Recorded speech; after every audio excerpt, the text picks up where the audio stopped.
Canoe slalom, you're in whitewater, and the conditions are always changing, rapidly. There are plenty of challenges, upstream and downstream, and momentum matters. You want to navigate the course as quickly and strategically as you can. To me, reach is about what you go for and how you go for it. That's where the remarkable is possible. To reach with confidence, you need to build proven expertise, master the big picture of the course, and then the small technicalities that will help you win. Be clear what guides you, what your values are, and let that shape your every move. Be principled in your execution, and have a team around you who truly care about your journey and making it the best it can be.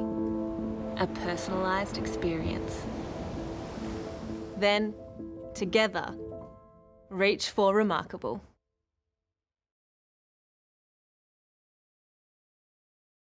Well, welcome to Budget 2024 for the Grant Thornton special coverage of this budget. We've been going through all the documents.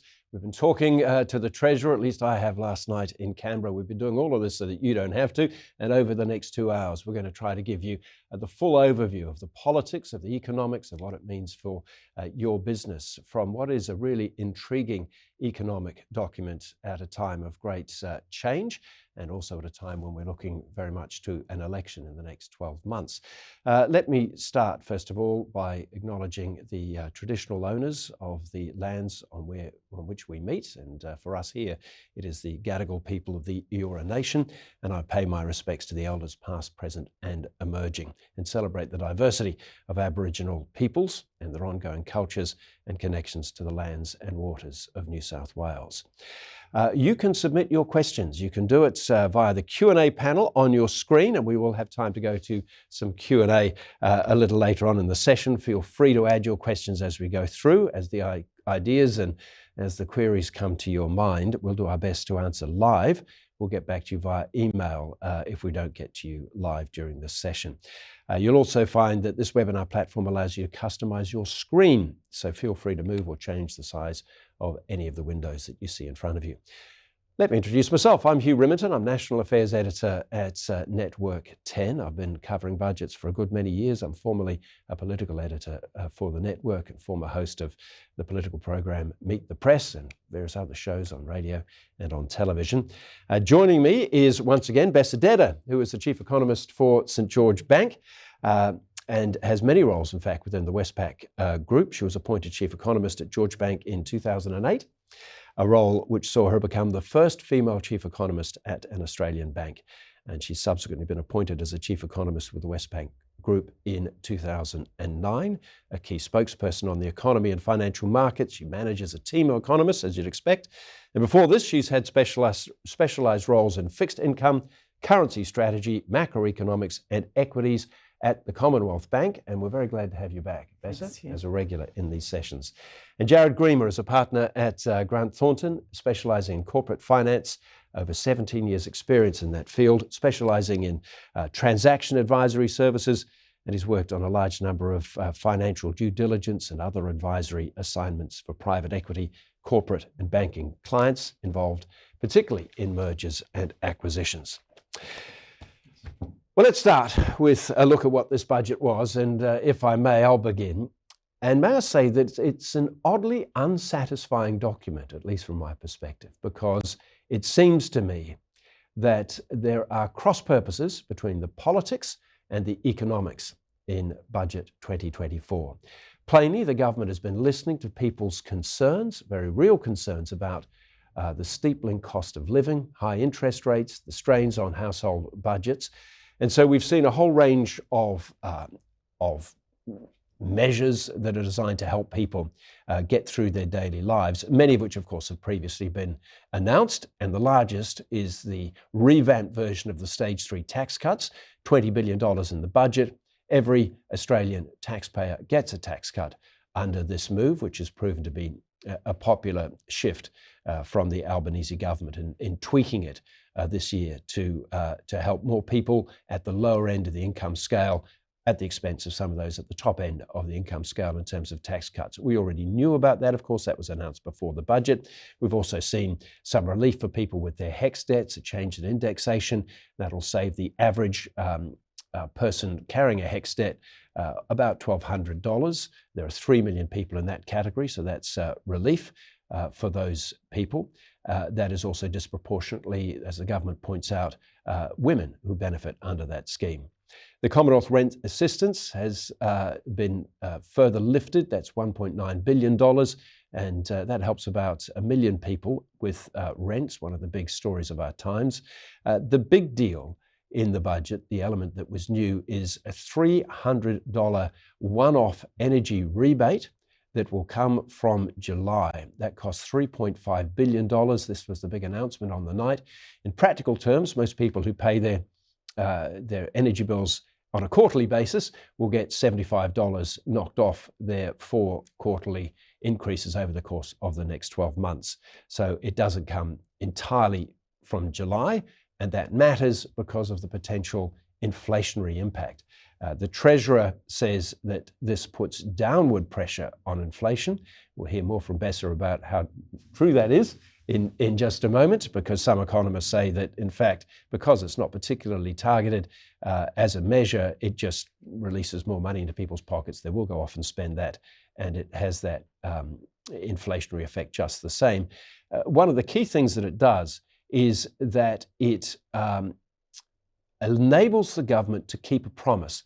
And people will remember, and if they don't remember, the opposition was very keen to remind them heading into the next election that before the last election, Anthony Albanese repeatedly said that the transition towards cleaner energy would be good for energy bills and would indeed bring down your energy bill by $275. Now, in reality, that was never going to happen until, hey presto, in the budget last night, that $300 per household relief arrives, and that promise suddenly is kept. So there is a real political motivation as well as an economic one that we got in that announcement last night.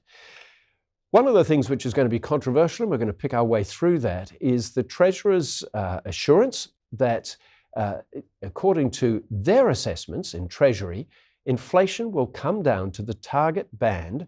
He's put a few brackets around this. It's now perhaps by Christmas. So that is certainly a big pitch. It is very much at odds with the Reserve Bank's assessment, which says that in December we'll still have inflation at 3.8%. The Reserve, the target band, of course, is between 2 and 3%. So the Treasurer says we'll be down at 3% or lower by the end of the year, perhaps. Now, they can't both be right. The Treasurer says his figures are more reliable because the Treasury can take into account measures which it was aware of but had not yet announced before the Reserve Bank made its assessment.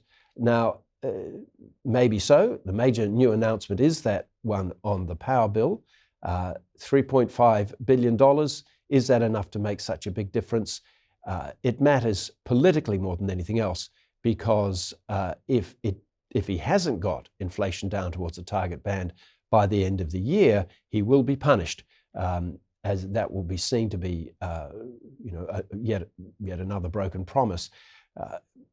It's difficult for him.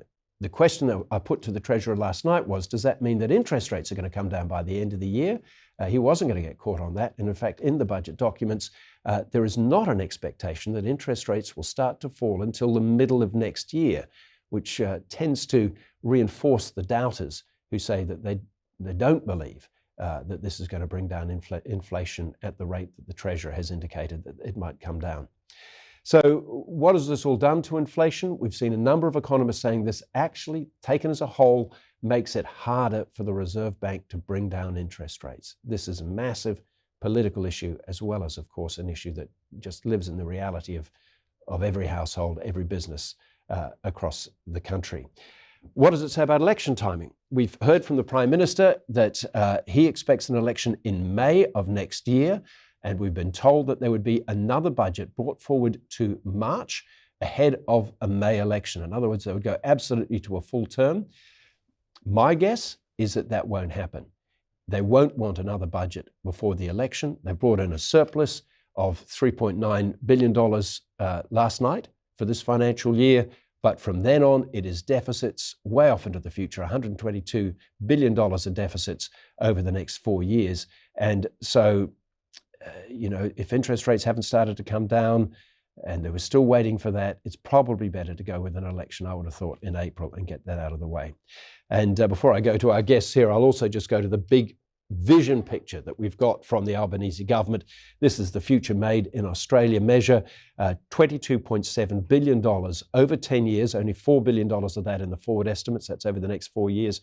The largest part of that, well over half of it, comes in the form of tax incentives, very specifically targeted in hydrogen production and critical mineral production. 31 minerals that are listed as critical minerals. This is to try to encourage business, mining and resources sectors to get involved, get stuff up and out of the ground, and they're being offered these big tax incentives. So it's not a spend as such from the government, it's tax foregone on the basis that these resources companies do their bit and get involved in producing these critical elements, hydrogen and the critical mineral production. Now, oddly enough, that's left the opposition complaining that one element of this budget is that it involves tax breaks for billionaires, because these resources companies are led by names like Gina Rinehart and the Forests and Ellison and so on. Against that, if you look at the vision at the moment from the opposition, this is a political judgment. The key vision element we've seen from the opposition has been around nuclear energy. And they seem to have gone a little bit cold on that at the moment. They were going to make an announcement about nuclear energy before the budget. That's now been pushed out, and it remains to be seen whether at the time of the next election there will be a big Labor, the future is going to be made in Australia. The opposition, it's going to be nuclear. That nuclear thing seems to be going a little wobbly at the moment. That's it for mine. Thank you very much for indulging me with that overall assessment. If I may turn first to you, Bessa. Let's just get overall your assessment of the budget. Well, I think when I was looking at the budget, I was looking at whether it's set for its times. Is it appropriate for the economic context? And I think the big point is around inflation, which you've touched on, Hugh. There is spending of about $20 billion that is front-loaded in the initial period. Federal government has said inflation will be lopped off by about 0.5 percentage point, and that's due to the subsidies on energy as well as on rental assistance. But that's really just looking at the direct effect, and it's also assuming that those subsidies that go to households, most of that will be saved and not make its way into the economy. Is that a reasonable assumption?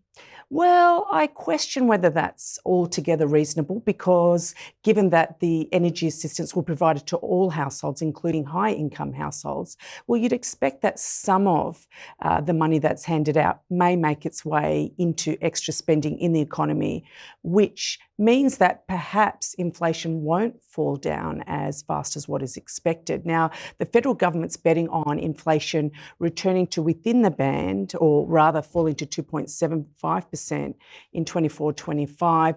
Our estimates are a little bit higher. The Reserve Bank's estimates are a little bit higher. We do have some concerns around the persistence of price pressures in the economy. You can also see that if you look offshore to the United States, they're also battling that. So I think, there is still some concerns around the stickiness of inflation, and we may not see inflation moderate as fast as what has been anticipated in the federal budget. So looking at this budget and the impacts that it might have on interest rates and the decisions that the Reserve Bank has to make, does it help or hinder the effort to bring down interest rates? Look, our view is that rate cuts won't come until late this year, and there's some risk that that might slip into next year. Our view remains unchanged after the federal budget, but I would say there's some modest upside risk to inflation from the budget as a whole, mostly because of those indirect effects. And it's hard to net it out, but I would say if I had to pick the tail risks, it's towards the upside modestly. And what do you make about the overall assessments of the budget in terms of growth? Looks as if it's going to be fairly sluggish. Unemployment is set to tick up a little, not drastically, but up to 4.5% next year. Yeah, actually on the labour market, they've cut their near-term unemployment rate forecast, so they're seeing the market as a bit tighter in the near term, but they've left their terminal rate of unemployment at 4.4%. And that's really still a pretty solid labour market, because if you think about that unemployment rate forecast and pitch it against the unemployment rate that's consistent with full employment, well, the RBA has let us know that full employment sits between 4 and 4.5%. So it's still a solid labour market. In terms of economic growth, it's still a soft landing that's consistent, but you are seeing subpar growth through the years. And of course, global growth is more challenging. This year, the US economy looks stronger, the Chinese recovery is stronger, but again, this high for longer theme around cash rates is also pervasive in other major economies, not just in Australia. We're also seeing a determination to bring down net immigration levels from those record levels that we've seen. Part of that is political, because plainly the word out from the suburbs is that people see an association between high immigration and costs, particularly on housing, on rents, and they don't like it. So this is a political response. What do you think, though, the impact will be across the economy of seeing a net immigration rate drop from 560,000 down to less than half that? Yeah, I think it's worth going back to the starting point at this time last year. The forecast for net overseas migration had a 4 in front. And if we have a look at the running total for the last 12 months with the data that's available, because the data is incredibly lagged, it's breached 500,000. So net overseas migration has been stronger, far stronger than any policymaker anticipated. That has helped boost the supply of labour, because recall, businesses were also screaming that they couldn't get enough labour, and with the unemployment rate where it is, which is sub 4%, there is still strong demand for labour and arguably not enough supply of labour. So that's helped address some of those supply side issues. But then it also comes with challenges on housing. There is a shortage of housing nationally, and migrants need somewhere to live, and that can push up rental prices or dwelling prices at a time when there is that shortage of housing, and building approvals suggest that residential construction activity is going to slow further, and builders and developers are on the sidelines, because even though the growth in construction costs have slowed, the level of construction costs is still rising, and it's still hard to get labour for construction firms. And so you put that all together and there is that housing challenge. In the forecast, the net overseas migration is reduced, as you flagged, Hugh. I question whether they can reach those targets that fast. The latest available data has it just under 550,000 for the 12-month total. That is for the September quarter of last year, but it is hard to move population numbers quickly. And even at 395,000, that's still a very solid amount. And then if you have a look at the forward estimates, particularly in the latter part, that drops to 260,000. But relative to history, 260,000 is still very solid. So you've still got that population growth that is providing some injection of resilience to the economy, because new migrants also need to spend on brown goods, white goods, green goods when they arrive in Australia, and that spills over into consumer spending activity, and that does provide some resilience to economic activity. People who worry about the structural deficit that Australia faces have a lot of new fuel for their pessimism, because once the current year's surplus goes, we are then into a long and deep set of deficits, $122 billion over the next 4 years. How significant is that? Look, that is a big issue, and that's one that's been a big issue for many governments over a long period of time more recently. If we have a look at the numbers in the short term, obviously there are some effects that are feeding through that are temporary or assumed to be temporary. For example, higher than expected commodity prices, including for iron ore, a low rate of unemployment, which means there's less social welfare benefits that have been paid out, also greater corporate tax has been flowing through to the government coffers. So there's a bunch of, I guess, factors that you can't guarantee are going to persist in a never-ending sense. And so, over time, you do have expenses rising and the need for revenues to keep up with the growth in expenses. And over the long term, it's those expenses for health, for aged care, the fact that, and that's also related to the fact that the Australian population's ageing. There's also those expenses around defence and education. All of these expenses are rising. And so when you look at it out much longer, they don't really have the budget coming back to balance until 2034. That's a long way out, so it's questionable whether that will be achieved. And there hasn't really been any structural reform announced last night that will address the structural budget issues. No, that's true. That's very true. Jared Griemer, you've gone through these figures. What's your overall assessment? Look, I probably agree with some of the criticism around having to navigate that path is obviously a tough challenge for Dr. Jim Chalmers. We're in a high inflationary post-COVID environment and, inflation sitting above target range. There's a need, obviously, to keep spending under control in the short term whilst trying to stimulate the economy, given we're slowing down in the medium term. So I think that all amongst an energy transition to a carbon post-carbon environment has been a challenge. I probably agree with the criticism around the moving out of step with the RBA forecasts in the short term. Puts pressure on a lot of these spending programs are coming in from 2025, 26. So if inflation's not back within target range, then obviously that puts at risk potential further interest rate increases, which would obviously further slow the economy. So I think there's a lot of discussion around that.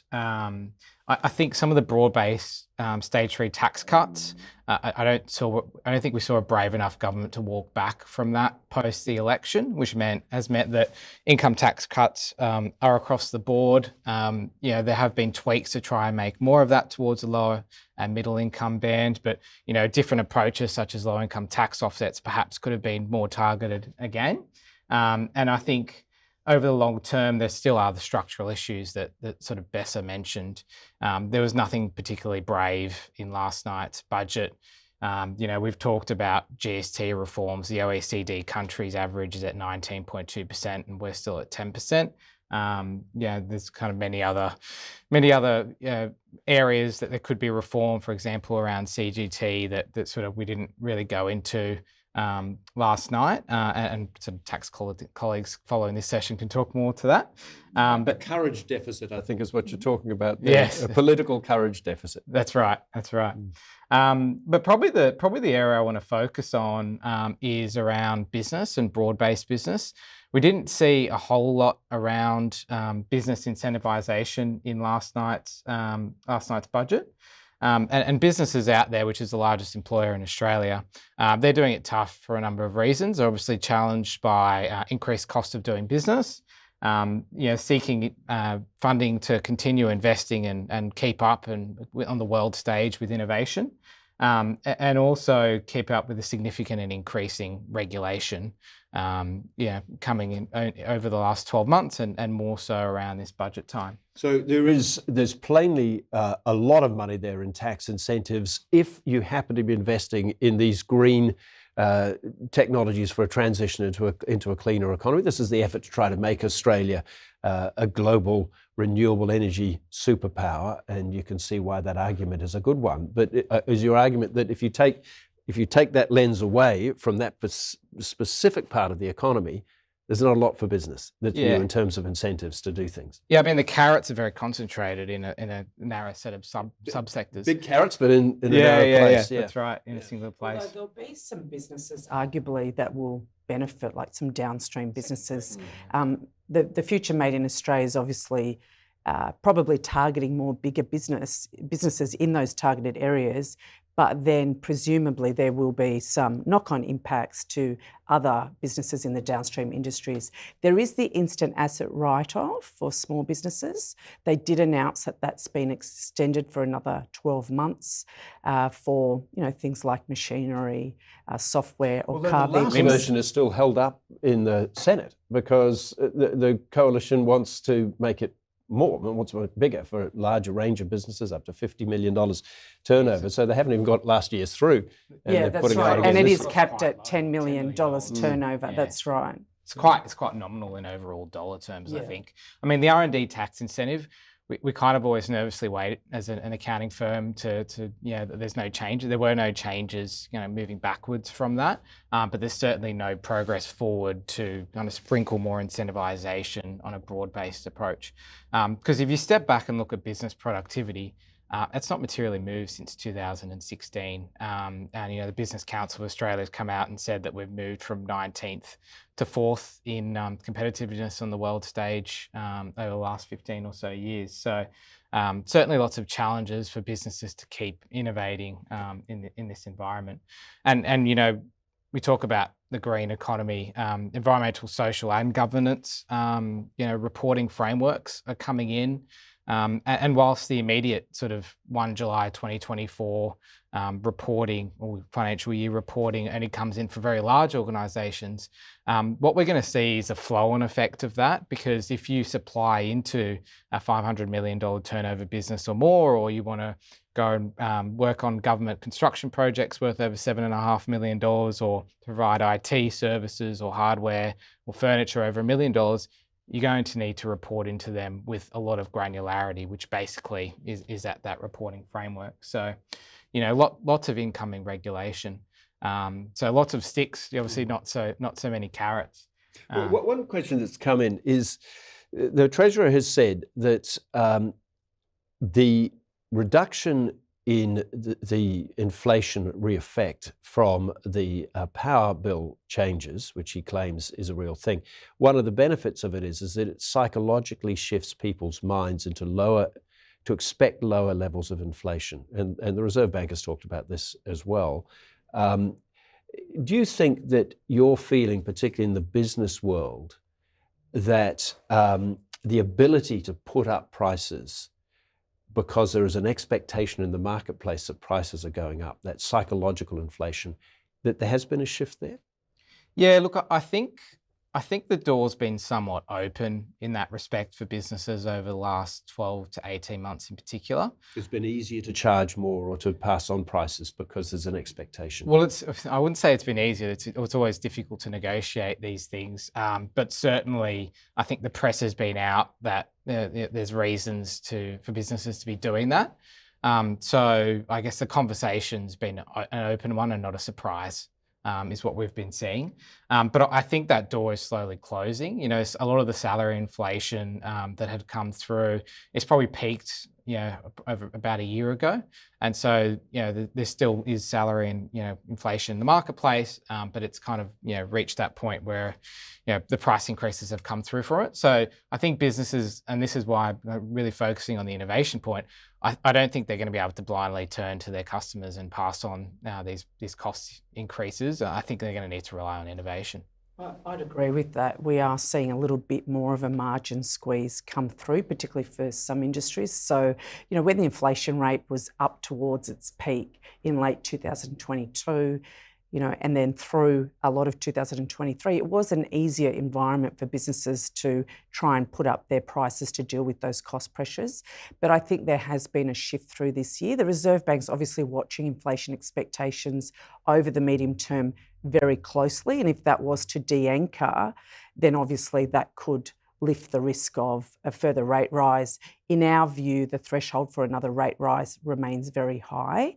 And even with last night's budget and the new spending being front-loaded, obviously the subsidies have that direct impact on lowering inflation. But even with that, I'd say the threshold remains quite high. And the next move should be down. It's just a question of timing. And the timing has been pushed out by interest rate markets. If we go back to late last year, markets thought that a rate cut would come possibly as soon as August or September of this year.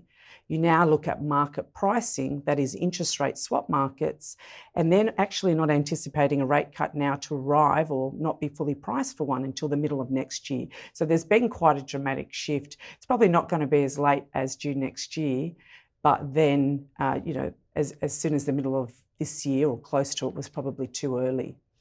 Yeah, and I think that this uncertainty, it creates pressures for businesses because obviously not all businesses' costs are variable. There's a large fixed component, and there's been 3 sets of industrial relations reforms over the last 14 months, which has kind of shifted power away from businesses to employees, and there's some really good things in there. So it kind of can see why the government's doing it, but it reduces the flexibilities of businesses to dial up and down kind of labour and flexibility around that, which makes it tough, I think, for hiring decisions because obviously, if some of the uncertainty goes to the downside, then it's much more difficult to peel back that labour cost. Mm. And obviously that was a promise, another promise by Labor as it came into office, is that it would try to get real wage growth, and it seems that on those numbers that will deliver on that promise, but can make it difficult for business. What are you picking up on insolvencies at the moment as you look around? Yeah, look, there have been, if you look at the overall numbers, there has been an increase in insolvencies, but what we're seeing is it's been quite concentrated in a few areas. So firstly, probably the numbers are slightly overstated by dormant and kind of reorganisations. Secondly, concentration among sectors to retail and construction, sort of unsurprisingly. Those are really pressurised industries at the moment. But there's also, I think a lot of it's driven by the ATO. So we've seen increased director penalty notices, etc., where ATO is trying to rein in, I think, a lot of debt, and businesses have probably leaned on the ATO a lot in terms of stretching their creditor base over the last couple of years, and so the ATO is starting to enforce. But we're not seeing too much insolvency at the bigger end of town, and we think that's because of the private credit market stepping in. So that market's now worth $180 billion in Australia, and so where big 4 banks are feeling challenged in terms of loan sizing, we've seen private credit increasingly step up to the table and take positions to perform a capital bridge to larger businesses and organisations going through financial stress. I mean, it was interesting, I think, that there was a significant boost to funding towards the ATO in the budget papers. So I think there could be some more pressures around enforcement for businesses, given that there is some reliance, I guess, on revenue coming in from that funding that's been put towards the ATO.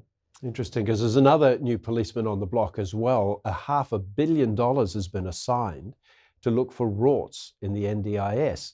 And the Treasurer believes on the numbers that's going to deliver $14 billion in savings over the next 4 years. You've got a $500 million cop, you can do a lot of things. But it also goes to one of the great structural difficulties is the NDIS. Yes. No one in the disability sector wants to see it unbanded. It's there to stay. But in the out years, it's still set to rise, even with $14 billion being carved out of it, to $60 billion a year. That's about half the health budget. Yeah, I mean, it comes back to the fact that we've got a population that's growing, we've got a population that's ageing. I think there's a rise in mental wellbeing issues, and that also feeds into the NDIS. So there would be Australians that very much need that program, but it's also important, I guess, for the government to look at, well, what can we do to get efficiencies out of that NDIS program over time, because the costs associated with that program are going to continue to grow. And so I guess those measures are looking at, well, what can we do to make that program more efficient with the state governments. And I guess, talking about the state governments, we've spent a lot of time talking about the federal budget, but actually if you look at the individual state and territory governments, the spending they do also matters. And when you throw that into the mix, the net fiscal impulse to the economy is actually quite stimulatory. There's still contention around, I think, some of the definition of participants, potentially shifting from the NDIS scheme to state governments, and I think that's not been quite agreed yet. So we'll be watching that with interest. Obviously, servicing the participants is the number one priority and should be the number one priority. I think a lot of criticism in the sector around rorting and quite frankly inefficiencies around the plan management and sort of the middle bits.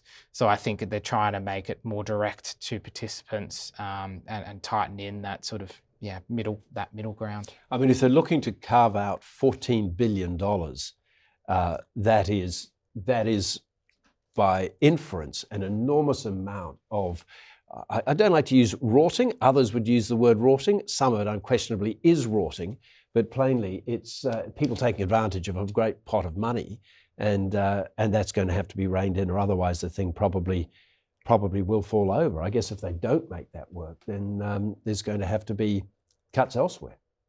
Yes. Well, that's the risk. Or you have to do major reform, which includes, looking comprehensively at the tax system in Australia and the way the taxes work with each other.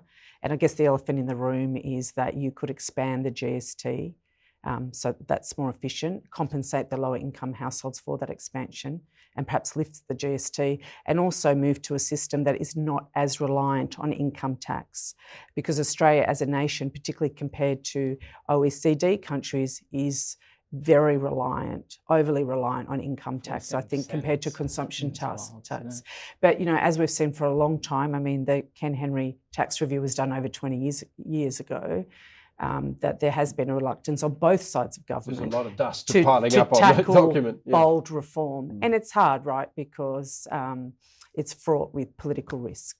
Because even with the statutory tax cuts going through, there is only a short-term drop in tax receipts that are coming through from income tax. That quickly gets gathered up again by two factors, really. One is more bracket creep, That's right. But the other element is the fact that we've got more workers coming into the tax, as they call them, more tax filers, is an increasingly large element as a kind of a baby boom from the turn of the century starts to come back into. And the if system. the labour market remains tight, then that also feeds through to the bottom line. Yeah, and I think we talk about tax reform. I think a lot of it actually links back into the housing market.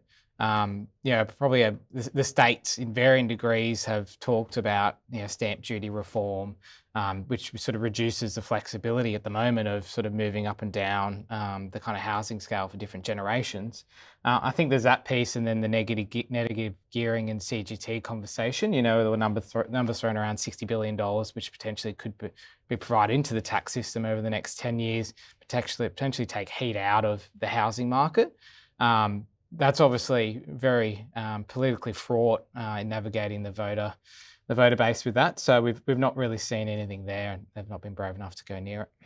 Do you think that this goes to a wider question, I guess, about the capacity for maturity in our political conversations, in that almost, you're quite right, if we were to try to see a Labor government have another crack at those issues of capital gains tax, negative gearing, we saw how that was defeated in 2019,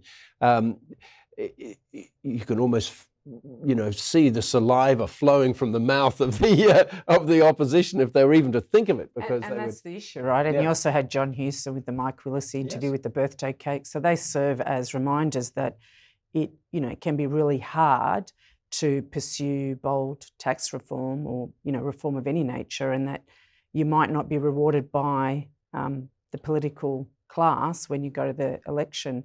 So it does make it very fraught, and the fact that there's more than 5 million Australians that own their home or have a mortgage on their home, and only around 100,000 Australians that are trying to enter the market at any 1 year, that adds to that notion of it being political fraught. But it is a problem, and it's a growing challenge. And yes, there are measures by state and the federal governments, but it's tinkering around the edges, and arguably it's going to be very difficult to close that gap between demand and supply. Because we are big taxing, big spending, and that surplus came on the back of 25.8% of GDP revenue. 25.8% is a level not seen since the turn of the century. And then the spending at 26% going off to the future 26% plus, we're not heading in the right direction to trim ourselves down, to make ourselves match fit. That's the sense I get of it. And maybe I'm being too negative about it. Yeah, and look, I think it does come back to reform. It does come back to bold reform for productivity, for housing, and then that really boils down to taking a multi-pronged, comprehensive review of the tax system and the way taxes work with each other. And for housing, it's also taking a closer look at planning and tenancy laws and looking at that all together. And that might be a little bit idealistic, but I think you need bold reform that's gradual in nature to take Australians on this journey, because arguably all generations are going to have to go on this journey to address the issue. And it is the case that younger Australians are wearing the impact of these housing challenges.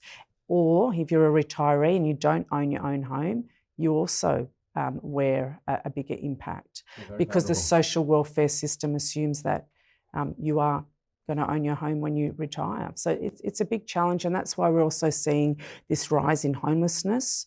And even if it's not visible on the street, it's also the case that the right type of housing isn't being built. There are more single-person households over time. We can expect that to happen. And people are incentivised to stay in their family home. The data shows that high-income households have more bedrooms than they need, but low-income households need more rooms than what they need. So, on the one hand, there's this shortage of outright dwellings, and then on the other hand, do we even have the right type of housing? So it's a difficult problem, and one that both sides of government over a long period of time haven't been able to solve for yet. And Anthony Albanese famously grew up in public housing, and yet public housing as a proportion of overall housing continues to fall over the last 3 decades. Absolutely. It's quite noticeable. So one of the other big promises that the Albanese government came in was this pledge to produce 1.2 million new dwellings over 5 years. The starting gun is July, so it's about to start, and it goes through to 2029. They've put up, the Treasurer says, $32 billion towards that end. They've just announced another $6 billion towards it. They're frustrated because it obviously runs into state and local government issues. But they started the gun, and there's a lot of skepticism as to whether it can be delivered. Do you get a sense that that can be delivered? I think it would be really challenging to deliver it. There are estimates, for example, from the Urban Developers Institute of Australia that'll fall short in terms of their target. I tend to agree. I think it'll be hard to reach that target. It's a notable target, and it's important to have a target, but I do think it will be very challenging, because when we look at the economic data, as I flagged earlier, building approvals are well off the recent peaks in the cycle across all the states and territories. Dwelling investment continues to go down. And dwelling investment as well. And builders and developers are primarily on the sidelines.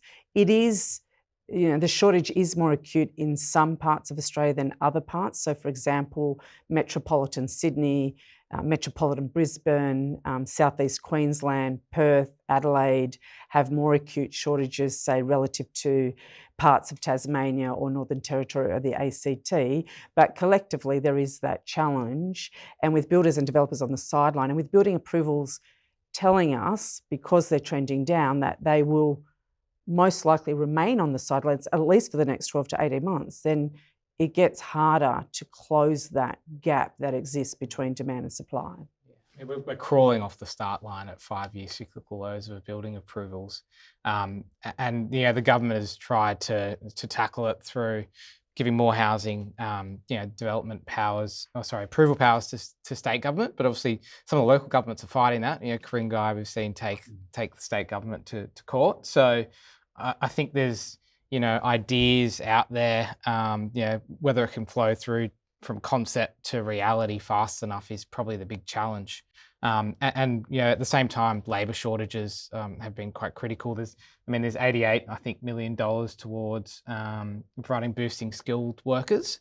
The question is, where are they going to come from, though, especially if there's a focus on reducing migration numbers kind of at the same time as all that. And then obviously in this high interest rate economy, funding has been tougher through these longer development sort of timelines. And that's, we talked about insolvencies earlier. In addition to retail, construction's probably been one of the real sort of peaky areas around that. Construction companies just trying to hold on with all these kind of challenges surrounding them. There's very large infrastructure projects. So some of these infrastructure projects obviously cannibalising the labour for private sector development. The infrastructure programs, arguably are needed, and they do provide resilience to economic activity because they create jobs, which supports economic growth. But there are challenges around labour because it does cannibalise that labour. A lollipop person near where I live for a major development is earning close to $200,000 a year. So I have wondered whether I should be out as well. How stressful can it be? Yeah. Oh, it's extraordinary, isn't it? Now, you're obviously closely watching, activity and plans in the business sector. What are, M&A? What kind of activity are you seeing? Is this a time for where you see increasing activity, people looking to build and grow businesses through mergers and acquisitions? Yeah, look, it's been an interesting time. It's been an interesting few years, actually. COVID played out not at all what M&A practitioners kind of thought it would. We saw through 2021, record levels of M&A. That sort of slowly reduced in 22 to still quite high levels. And then 2023 was quite slowed, given some of the tech valuation kind of fall that was felt in the US and sort of flowed through to valuations here. But second half of last year, those volumes started to increase again. I'd say, quite often we're working for private equity as well as corporate acquirers. There's cautious optimism. Last year we saw a lot of portfolio work, so not so many new investments. This year we're hoping for kind of new investments. There's a lot of raised capital to deploy, but there's also caution amongst the uncertainty. So what we're seeing is elongated deal timelines on the front end, where acquirers have been very cautious to enter terms and sort of really heavily negotiating around those terms. So putting more risk on the vendors through earnouts and other sorts of mechanisms. And then also kind of slowing deal timetables on the back end with documentation and again, negotiations, keeping touch with trading through trading updates, factoring all the changes in the economy. So I'd say there's probably a reasonable amount of appetite from buyers, and at the same time, vendors are probably ready to come to the table. We've seen a measuring of expectations around 2021 prices kind of coming a little bit back down to reality, so that bid-ask spread narrow. So I guess more appetite from both sides, but still caution in how that's been navigated. Are you seeing sectors in particular where it's happening? So the technology sector was really, really strong through 21 and then, the early parts of 22.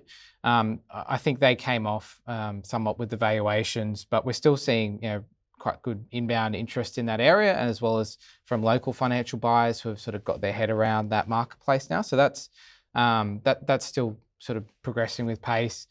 Industrials, we talk about a lot of manufacturing being brought, advanced manufacturing being brought back onshore, and there's been incentives in last year's budget and to a lesser extent this year. So there's interest in that sector.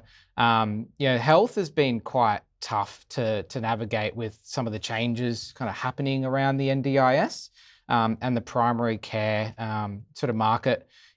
We saw finally funding sort of increases last year in last year's budget, but at the same time as state governments sort of narrowing down on payroll taxes, which provided potential cost pressures in that space. So I guess health has been a reasonable amount of interest, but sort of caution with how the certainty is along the 3 to 5 year investment window. And are you seeing, it's relatively early in the narrative, I suppose, around this future made in Australia. We've only started really hearing about it in the last few months. And it was really kicked off with this $1 billion that was going to go towards solar panel production in Australia. And a lot of economists have said that's not the best use of time of money to go and compete with the Chinese in these sorts of areas. But are you starting to see in business the little antenna popping up a little bit going, well, there might be something here in this? Yeah, look, certainly. I think so. Before the budget, I think October 23 last year, we saw the National Reconstruction Fund kind of launched, and then a similar fund the year before. There's been some a little bit more focus around that in this year's budget, and obviously the tax incentives to go with it. We've been kind of interested and impressed by some of the aspects of that, like the co-investment approach, I guess, of the government through a mix of, equity, loans, guarantees to that sector, which not only provides direct funding, but also a bit of a halo effect around, projects which can get through approval processes for it and sort of gives greater successes. So I guess that's the direct impact, and we're involved with some projects which touch those funds. Do people feel as if they have a good sense of clarity about what the government is putting on offer, whether it is going to be a co-investment, whether it is going to be a loan? Is that yet clear if people are sort of exploring these areas? I wouldn't say there's a nice front door to this whole kind of umbrella scheme. You have to go to multiple different government departments at the moment. One is under Export Finance Australia. There's another, under a specific organisation being set up under one of these new funds. So it's challenging. But I think, Bessa, you talked earlier around flow-on effects, though, outside of these kind of narrow verticals. In the last probably 3 to 4 years, we've seen a lot of infrastructure investment. And so there's been a lot of advisory and other, construction industries, which has really benefited from that. I think in the green transition, what probably everyone is, looking at is as well, what are the follow-on industries that can really benefit? So, construction in infrastructure, project management and consulting, we're going to probably see a shift towards, the green economy in that respect, and many other kind of industries that benefit as well. Bessa, we've spoken a lot about housing, among other things, and the big question for many people is how do you read house prices, house values under the foreseeable future? Yeah, sure. Well, we've had 13 rate hikes from the Reserve Bank.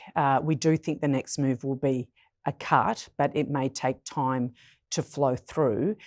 Those 13 rate hikes and the recovery that we've seen in dwelling prices growth means that affordability is stretched and the borrowing capacity is also constrained. But because against that backdrop, you do have a shortage of dwellings, particularly acute in some cities and regional areas, as I flagged earlier on.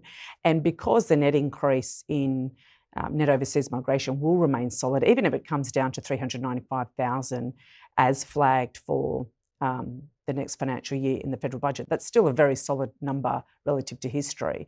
So that quickly absorbs only 1.2 million new houses without natural increase. So, that just maintains, I think, that pressure on dwelling prices nationally to keep growing. But we don't think that rate of growth in dwelling prices will be maintained, given that you do have constrained borrowing capacity and affordability that continues to be stretched because dwelling prices continue to grow. Now, once rate cuts do commence, then you might see a fresh reacceleration on that front. But it's difficult to see dwelling prices contracting against the backdrop and those factors that I've outlined. What about the banks themselves? Are they being more cautious about lending? Well, that's not my area of the bank, so I'll pass on that comment, Hugh. But obviously, banks are happy to lend, but they'll look at credit. They'll look at the credit of the borrower at the time. What we're going to see now is a budget reply that will come from the opposition. Often they don't deliver anything that's particularly new in that. They keep their powder dry before the next election. But in economic terms, do you think there are any opportunities there for the Dutton-led opposition to mark out any differences? Is there any kind of low-hanging fruit there that you see that they could approach out of what's been put up in this budget? Yeah, look, I think the big challenge for Australians, which surveys consistently point to, is the cost of living challenge. And that's really the squeeze that's impacting all Australians and impacting voters. And we saw that in last night's budget. The core piece of the budget was that cost of living, as well as the Future Made in Australia policy. So there are measures around that cost of living. Obviously, the stage 3 tax cuts are it's spearheaded by that, but then there were also these other measures, including the energy relief provided to households. So, it may be difficult to compete on that front. The Future Made in Australia, there is debate around that policy, but obviously that's designed to try and help Australia forward with the net transition to zero, and is a little bit of a response too, I think, to what's happening in other major economies around the world. The US has the Inflation Reduction Act, which isn't about inflation, it's about the net transition. China also has subsidies. I mean, the world as we see it has intensified the fragmentation of globalisation. There is that retrenchment of globalisation happening, and I think that's also partly a response to that, and also de-risking supply chains. Obviously, COVID taught us that it is risky to rely on one source country or one supplier for productions to the inputs. But then, on the other hand, will there be an over-reliance on support for industries? And that's where it really boils down to the design of the policy. So perhaps they could look at, what else can be done for the net transition to zero. They might be able to look at, what about structural reform to the budget? But then, as we spoke about, that really comes down to bold reform. So is the opposition then going to take or announce very bold reform in opposition? Given the history over the last 20 years on both sides of politics, I'd say no. Quite possibly not tomorrow night. Now, on the question there of the investments, if you like, into things like solar panels, the de-risking that you talk about, we've heard from the Productivity Commission boss, the new boss there, Danielle Wood, that she's not completely convinced that that's the best use of public money. But the de-risking argument is not a bad one, in the sense that the supply chain issues that happen, and we don't know what might happen in terms of future tensions with That's China right. in particular. That's right. The world's really changed, hasn't it, in terms of what we're seeing in the Middle East and what we're seeing in Ukraine and between Russia. We have seen bouts of geopolitical risks really rise in recent times, and that's adding to uncertainty around the economic outlook, not just in the near term, but also over the medium to long term.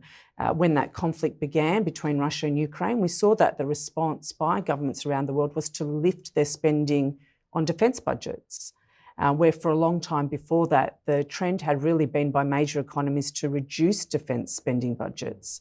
And we can see, there is money put aside in the federal budget for defence. So the world is changing. They are circular forces at hand, and they're on the supply side of the economy.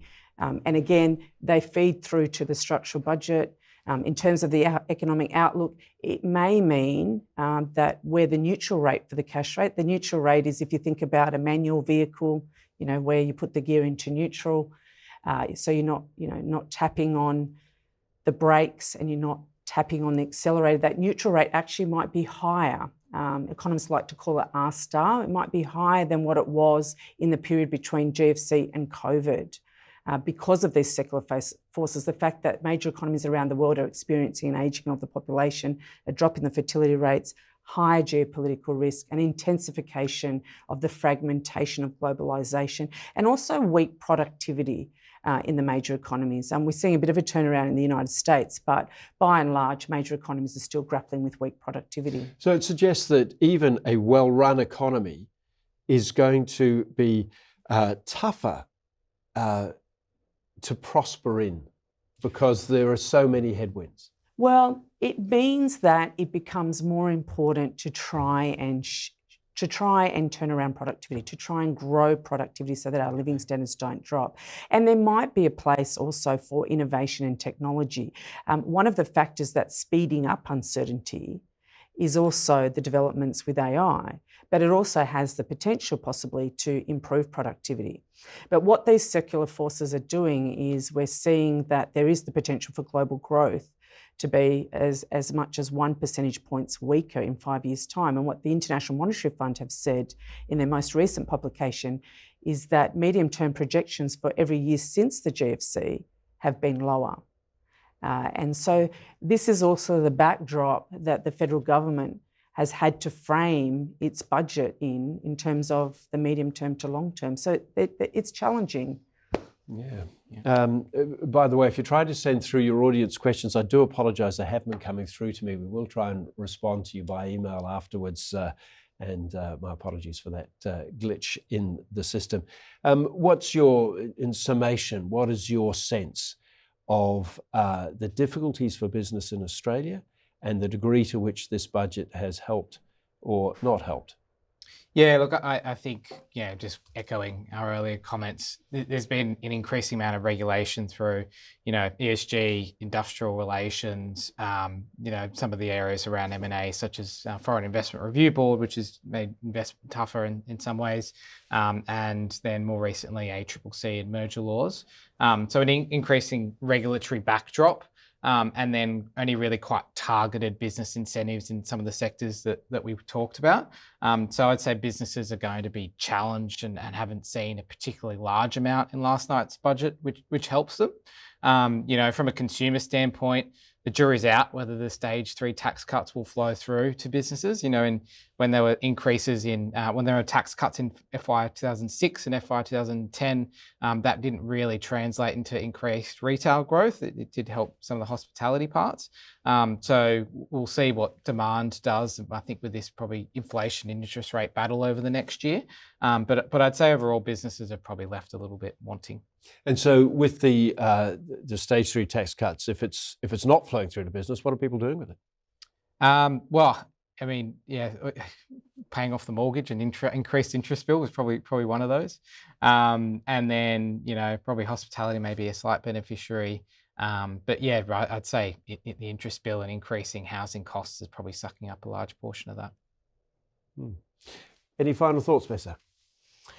Look, I think we'll just be watching how inflation transpires over this year. That's, for market economists, that's the biggest game, just trying to game for want of a better description.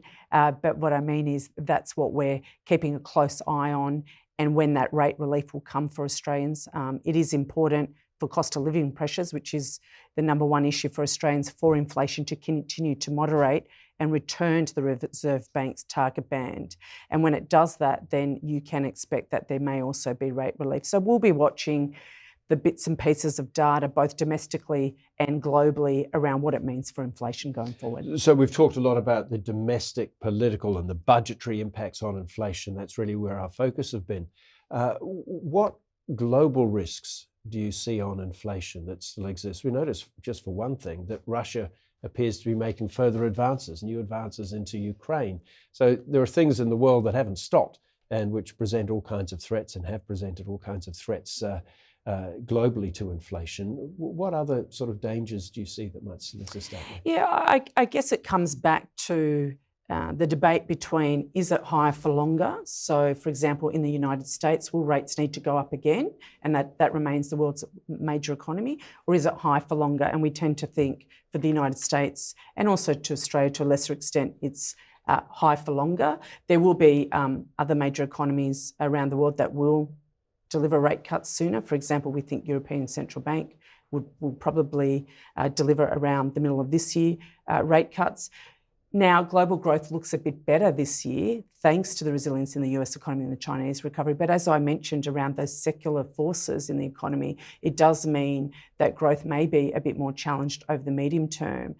I guess if you turn back the clock 6 months, Hugh, stagflation risks were a bit lower.